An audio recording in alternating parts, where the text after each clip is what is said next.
Model Train Master here, and today we'll be talking about how this locomotive and its crew would do operations. So let's get rolling. New York Central 960 has a boxcar it got from the interchange. It is ready to go and is going to ask for the permission of the dispatcher. Dispatcher, ready to roll. Can I pull? Over. Sit tight for a minute. We've got some traffic to clear first. Out. A through freight is using the main line, so this locomotive is going to have to wait. So it's going to be having the checklist. Brakes are good. The appropriate braking gear is set to the right positions. That means angle cocks in the front and back closed, and the ones in between opened. But anyway, so they're gonna ask again. Dispatcher, we're ready. Is it okay to pull? Over. You are cleared to depart east on signal indication. Out. The signal is green, so they're ready to go.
The locomotive is soon approaching the industry, and that's a team track, or transload facility as it's now called.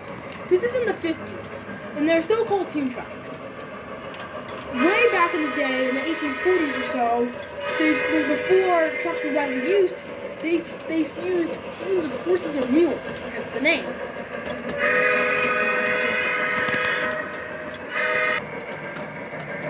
The train is slowing down as it's going to the industry, and this transloading facility has a boxcar that's empty, and the B&O one is loaded.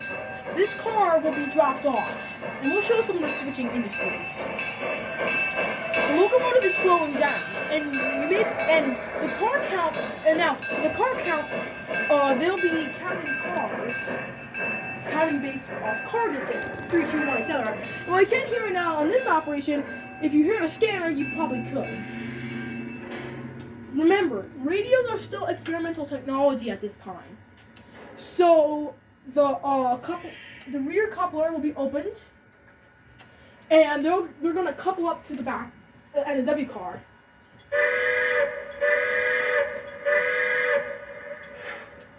Three toots are done for reverse, and the crew slowly backs up into the track.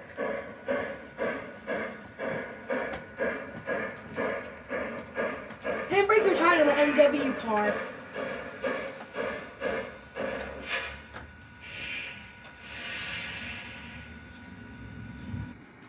The locomotive is going to do 2 toots for forward and slowly pull out.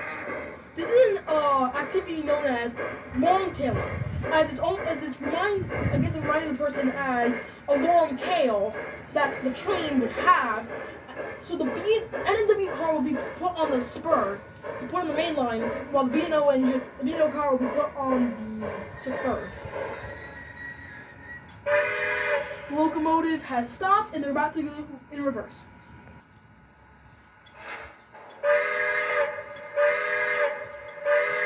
After the 3 toots for reverse, the locomotive goes in reverse. Now, the N&W car is going to be set on the main line where the handbrakes will be tied.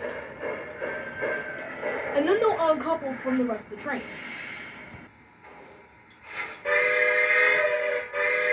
2 toots for forward. The locomotive pulls the B&O boxcar in front. Slows down.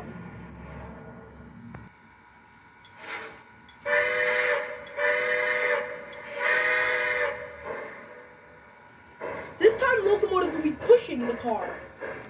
And And sometimes you'll see cars being quote-unquote kicked, which means they're going to build up some speed and uncouple it, let it free roll. But due to this industry's type and size, they're not going to do that today. The brake hose is hissing. The brake hose has popped, meaning they're going to under the brake hose and they're ready to go.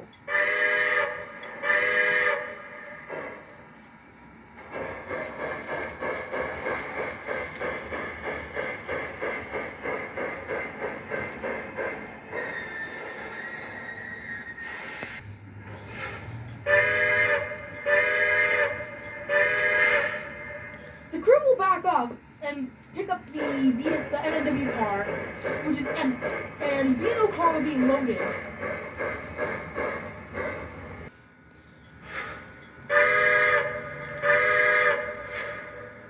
Personnel at the industry will enter the B&O car. Meanwhile, the NW car will be taken to an interchange where they can get it loaded and potentially another job.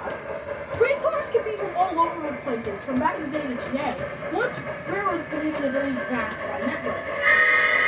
Just like the NW car, it could have been traveling with the B&O car, or maybe not. It depends, really, as railroads are a huge network. They were and still are. Because this is branch-line operations, they're going to be running it into the interchange. Into the interchange for the main route. Okay, so that's the end of this video. I'm Train Master. I'll see you next time.